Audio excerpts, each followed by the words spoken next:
Hello बच्चों, क्या हाल चाल। बढ़िया। उम्मीद करते हो बहुत अच्छा होंगे। और मैं शैलेश कुमार यादव स्वागत करता हूं आपके अपने इस खूबसूरत सा चैनल द स्पेक क्लासेस में। आज हम बात करने वाले हैं सांख्यिकी 13.1 का पहला क्वेश्चन। एकदम बेसिक से और अच्छे तरीके से हम लोग सॉल्व करने की कोशिश करेंगे, है ना। एकदम शुरुआती से लेके चला जा रहा है, एकदम जीरो लेवल से लेके जा रहा है, एकदम एक एक स्टेप को एकदम बेसिक से समझाने का कोशिश किया जाएगा ताकि आपको किसी प्रकार कोई डाउट न रहे, है ना। चलिए, हमारे सामने सामने क्या क्वेश्चन रखा गया।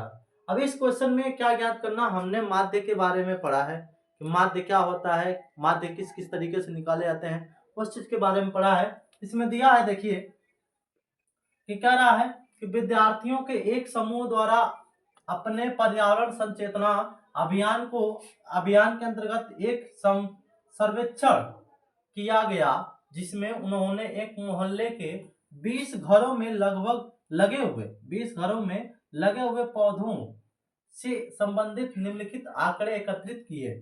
तो प्रति घर माध्य, इसमें क्या निकालना बाबू, माध्य निकालना। देखिए, माध्य का मतलब x बार निकालना है। इसमें क्या निकालना है, x बार निकालना है। तो हमने आपको बताया है ना कि जब भी माध्य की बात आती है, किसकी बात आती है, माध्य की बात आती है, तो हम लोग क्या करते हैं सर, क्या करते हैं कि माध्य निकालने का 3 तरीका। कितना तरीका, 3 तरीका। आज हम लोग केवल पहले तरीके पे बात करेंगे, केवल पहले तरीके पे। कल हम लोग लेके चलेंगे दूसरे तरीके पे, है ना। आज हम लोग पहला तरीका सीखेंगे, ठीक है। बस पेशेंस रखिए और मेरे साथ बने रहिए। पहला तरीका, जो पहला तरीका था अपना, ठीक है, डायरेक्ट विधि से था। उसको सॉल्व करने के लिए सबसे पहले इस चार्ट को हम घुमाएंगे। क्या करेंगे, चार्ट को घुमाएंगे, है ना।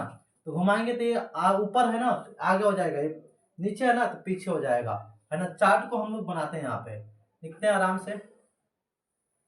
चार्ट को हम लोग यहाँ पे बनाते हैं, ठीक है बाबू। यहाँ पे नहीं आ रहा है, यहाँ पे आएगा। चार्ट को बनाते हैं, यहाँ पे चार्ट को हम लोग बना रहे हैं, बड़े अच्छे से बनाएंगे और सॉल्व भी करेंगे, है ना। इसमें कितने खाने बनाएंगे आप, 3 बॉक्सेस बनाएंगे, ठीक है। जिसमें से पहले वाले में क्या रहेगा, पौधों की संख्या, पौधों की संख्या।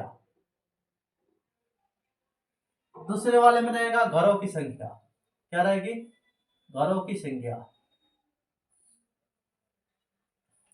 एक बात हमेशा याद रखना बाबू, यह जो दिया हुआ है ना, ये ऊपर वाला जो केस दिया है ना, वर्ग अंतराल के अंतर्गत आया। क्या आया, वर्ग अंतराल। देखिए, इसमें आता है वर्ग अंतराल। आप पहले बात ये समझिएगा, पहले बात ये समझिएगा कि वर्ग अंतराल का मतलब ये होता है जो हमारे पास आंकड़े दिए गए होते हैं उनके बीच में अंतर होता है। क्या होता है, जो आंकड़े दिए गए होते हैं उनके बीच में क्या होता है, आंकड़े होते हैं, है ना। तो उन आंकड़ों को हम लोग क्या करते हैं, उन आंकड़ों को ही हम लोग क्या कहते हैं, वर्ग अंतराल, ठीक। दूसरी बात, जो नीचे संख्या दी गई होती है एफ की मान होती है, किसकी मान होती है भाई, एफ की। तो यहाँ पे लिख देंगे हम लोग एफ, है ना। तो ये जो नीचे वाला वैल्यू होता है एफ का मान होता है। अब तीसरी बात क्या करना हमको, यहां से, है ना, यहाँ पे देखिए, यहाँ पे हमको एक्स भी निकालना है, ठीक है। और यहाँ पे हमको क्या निकालना है, एफ इंटू एक्स भी निकालना है, तब ना होगा एफ आई इंटू एक्स आई, इसको एफ आई मानिएगा। यहाँ पे एक्स आई निकालना हमको, क्योंकि डायरेक्ट विधि से देखिएगा, डायरेक्ट विधि से हम लोग का जो एक्स बार का जो फार्मूला है, सिग्मा एफ आई इंटू में एक्स आई अपान में सिग्मा एफ आई आएगा। यहां से हमारे पास एफ आई की तो वैल्यू दिया है, नीचे वाला जो वैल्यू देता है एफ आई की वैल्यू देता है, एफ आई की तो वैल्यू दिया है, कोई दिक्कत नहीं है। पहले लिखते हैं यहाँ पे 0 से 2 तक, ठीक है, फिर 2 से 4 तक, फिर 4 से 6 तक, फिर 6 से 8 तक, 8 से 10, 10 से 12, अब 12 से 14 हो गया। चलिए, इसे हमने कॉलम बना दिया, सब में कॉलम बना दिया भाई, सब में कॉलम बना दिया, ठीक है। एफ आई का मान क्या दिया है, 1, यहाँ पे दिया है 2, फिर यहाँ पे दिया 1, फिर उसके बाद दिया 5, फिर उसके बाद दिया 6, फिर उसके बाद से दिया 2, फिर उसके बाद से क्या दिया 3, हो गया।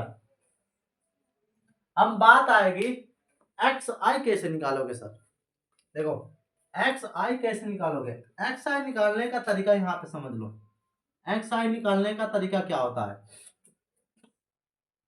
Upper limit, upper limit plus में लोअर लिमिट, है ना, लोअर लिमिट पूरे एक बट्टा क्या कर देते हैं, दो करते हैं, क्या करते हैं, दो करते हैं। अब कहेंगे अपर लिमिट क्या है, जो वर्गांतराल है ना बाबू, जो एक्स आई का मान निकलता है वर्गांतराल से निकलता है, इन्हीं वर्गांतरालों से निकलेगा। समझ में आ रहा है कि नहीं आ रहा है, एक्स आई का मान वर्गांतराल से ही निकलता है, जो ऊपर जो अंतर अंतर करके जो नंबर आते हैं वही। अब देखिए अपर लिमिट का मतलब क्या होता है, जो पहले वाला नंबर होता है अपर होता है, और जो बाद वाला नंबर होता है लोअर होता है। हर एक में ये पहला वाला अपर होगा, दूसरा वाला लोअर, पहला वाला अपर दूसरा वाला लोअर, पहला वाला अपर दूसरा वाला लोअर, यानी कि हर एक में पहला वाला अपर होता है दूसरा वाला लोअर होता है। तो हम लोग क्या करते हैं, ठीक है, इसमें से किसी एक को निकाल लेते हैं, किसी एक को निकाल लेते हैं, है ना। यहाँ पे एक्स आई, अगर पहले का निकालेंगे एक्स आई यानी कि पहले वाले का, इसका एक्स आई यहाँ पे क्या निकल के आएगा, यानी कि जीरो में दो को जोड़ेंगे, दोनों को जोड़ेंगे और फिर दो से भाग लगाएंगे तो आंसर कितना हो जाएगा, एक। तो यहाँ पे आ गया एक, ठीक है बाबू, एक आ गया। अब दूसरे में एक्स आई की वैल्यू क्या आएगी, इस वाले में क्या आएगा, इन दोनों को जोड़ के दो से भाग लगा दो, चार और दो छह, छह का आधा कितना हो जाता, तीन, फिर इन दोनों को जोड़ दो, है ना, छह चार दस, दस का क्या हो जाएगा पांच, फिर इन दोनों को जोड़ दो, आठ से चौदह का सात, है ना। अब देखो इन सबके बीच का अंतर कितने का हो रहा है, दो दो का हो रहा है ना, दो दो जोड़ते जाओ, आगे 9 हो जाएगा, यहाँ पे 11 हो जाएगा, यहाँ पे 13 हो जाएगा। अंतर अगर सब में समान आते रहेगा ना, तो दो दो नीचे क्या करते जाएंगे, जोड़ते चले जाएंगे। हो गया बाबू। अब यहाँ पे चलिए, अब क्या कराना है हमको, अब क्या कराना है, यहाँ पे करें एफ आई इंटू एक्स आई, यानी कि इन दोनों को आपस में क्या करा देना है, गुणा कराना है, क्या कराना है, गुणा कराना है ना बाबू। एक से एक में गुणा कराएंगे एक, दो से तीन में छः, एक से पांच में पांच, सात में पांच से 35, नौ से छह से 54, 11 से दो से 22 और 13 से 3 से 39 होगा गुणा कराने पे। अब आप कहेंगे चलिए एफ आई एक्स आई निकल गया, लेकिन सिग्मा का मतलब क्या होता है, सिग्मा का मतलब ये होता है ना, यहाँ पे लिखेंगे हम लोग सिग्मा एफ आई एक्स आई, है ना, इसकी वैल्यू क्या आएगी, यहाँ पे लिख देंगे सिग्मा एफ आई, इसकी वैल्यू क्या होगी। तो सिग्मा का मतलब ये होता है ना बाबू, सिग्मा का जो मतलब होता है सीधा सा फंडामेंटल है, इस सब की वैल्यू को, यानी कि एफ आई है ना, एफ आई की जितनी भी वैल्यू है सबको जोड़ देते हैं, जोड़िए, दो तीन, तीन एक चार, चार पाँच चार नौ, नौ छः 15, दो 17, 3 20 हो रहा है, 20 लिख दिए। वैसे इन सब के वैल्यू को जोड़ेंगे, सिग्मा का ही मतलब होता है जो आंकड़े दिए हुए हैं ना बाबू उन सब का योग, सिग्मा का मतलब यही है। सिग्मा एफ आई एक्स आई का मतलब ये हुआ ना, एफ आई एक्स आई का जो भी मान निकल का आया सबको आपस में क्या कर लेंगे, जोड़ लेंगे। तो जोड़िएगा ना तो कितना आ जाएगा, पांच यानी छः एक सात, पांच 12, है ना, सीधा सीधे जोड़िए, पांच एक छः, मतलब छः एक सात, सात पाँच 12, 12 5 17, 17 4 21, 21 तो 23 और 23 9 32 के दो, हासिल 3 बचा, है ना, 3 5 3 8, 8 तो 10, 3 13, हासिल हुआ 3, क्या हो जाएगा 16, 162 आ रहा है, क्या आ रहा है 162 आ रहा है, आ गया। अब हम लोग को माध्य निकालना है ना, तो माध्य निकालने का लिए फॉर्मूला यही है ना, sigma F I X I, sigma F I X I की वैल्यू कितना है 162 है, हो गया। सिग्मा एफ आई की वैल्यू कितनी है 20 है ना। अब क्या करें, इससे इसमें भाग करा दीजिए, इससे इसमें क्या कराएंगे हम लोग, भाग कराएंगे, कितने बार में लेके जाएंगे हम लोग, कितने बार में लेके जाएंगे, चलिए आगे हम लोग पढ़ते हैं कितने बार में लेके जाते हैं। तो 20 चौको 80 नहीं जाएगा, 20 चौको 80 यानी कि 8 बार में 8 दशमलव कितना हो जाएगा, एक हो जाएगा, क्या हो जाएगा 8 बार में जाएगा, 8 दूना 16 यानी कि 8.1 बार में जाएगा। अतः हमारा जो समांतर माध्य इसका निकल के आ गया 8.1 आ गया। बताइए समझ में आया कि नहीं आ गया। इसका सोल्यूशन हम लोगों ने क्या कर लिया, कर लिया है ना। यह जो मेथड है ना, यह जो विधि है ना, इसी को हम लोग क्या कहते हैं, डायरेक्ट मेथड कहते हैं। यानी कि ये वाला जो विधि है, ठीक है, सिग्मा एफ आई और एक्स आई, ठीक है, अपान में सिग्मा एफ आई, इसको हम लोग क्या कहते हैं, डायरेक्ट मेथड कहते हैं। क्या कहते हैं, डायरेक्ट मेथड कहते हैं, है ना। समझ में आ गया कि नहीं आ गया, आ गया कि नहीं हो गया, प्रत्यक्ष विधि यही है। आई होप कि आपको अच्छे से समझ में आ गया होगा, ठीक है। इस पे आधारित जितने भी क्वेश्चंस हैं आप करने का जरूर कोशिश करिए। ठीक है, सेम फंडामेंटल यही है।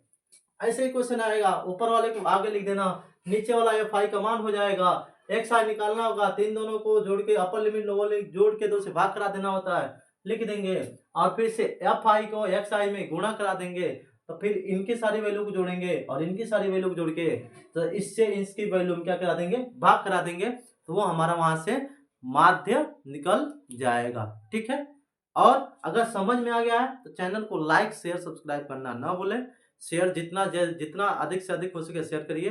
तब तक के लिए मिलते हैं नेक्स्ट वीडियो में और नए रूल के साथ, नए तरीकों के साथ माध्य निकालने का दूसरा विधि लेकर के आएंगे, है ना, कल्पित माध्य मेथड से। तब तक के लिए मेरे साथ बने रहिए। जय हिंद, जय भारत।